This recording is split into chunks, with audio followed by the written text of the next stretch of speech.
Mommy, when were you baptized? Hey Dad, I'd like to get baptized. What's that all about? Ever heard these questions from your kids or grandkids? Let me tell you a little bit about baptism. We often put our children's names on their lunch boxes, coats, and backpacks. We do this so there is no question about who owns the item. The name makes it clear. How about your life? There are many who want to own us, the world and our peers, greed and fears, the stillness of the grave. Did you know that God has a way to claim us as His own? He says, "I have called you by name. You are mine."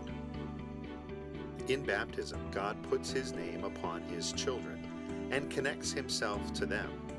This connection isn't accomplished with ink from a pen, but through water and words.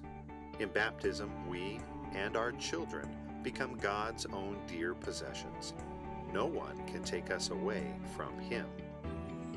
If your child's lunchbox, coat, or backpack went missing for very long, you'd probably choose to clean it up before you used it again, right? You would sanitize it, wipe it off, spray it down, or dry clean it, whatever it took to make it clean and usable again. The same is true in baptism. In baptism, God chooses to clean us up because of Jesus' perfect life and innocent suffering and death on our behalf. The shame of our human nature and the guilt of our sin are removed, so that in God's sight we are clean and ready for His service.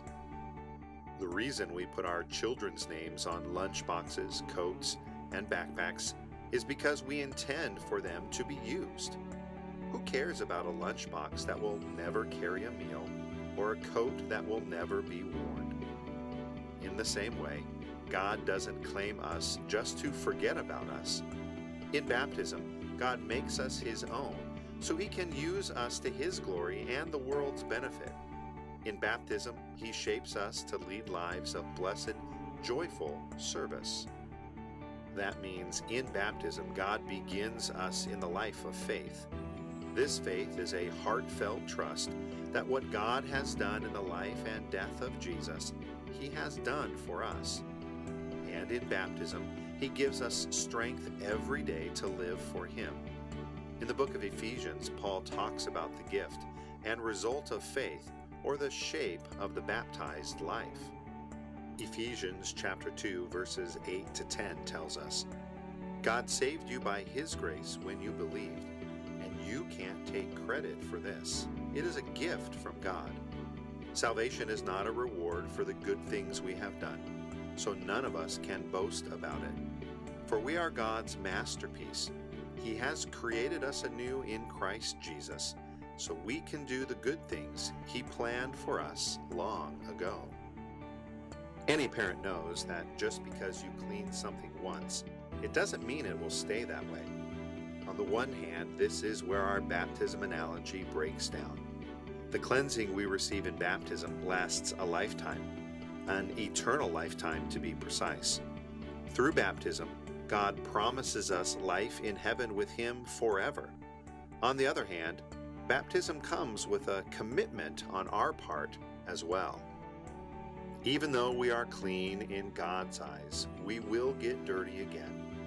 We will say things we shouldn't, think things we shouldn't, and do things we shouldn't. Baptism covers those things. But because we are God's children, we commit to return to Him over and over again to say we are sorry. And then we hear Him tell us over and over again that we are forgiven and we are His. Dear friends, let us love one another, for love comes from God.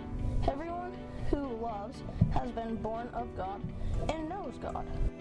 Whoever does not love does not know God, because God is love. If you would like to learn more about baptism or have members of your family baptized, Bethany Lutheran Church would love to help you. Give us a call. Send us an email. We'd be glad to help.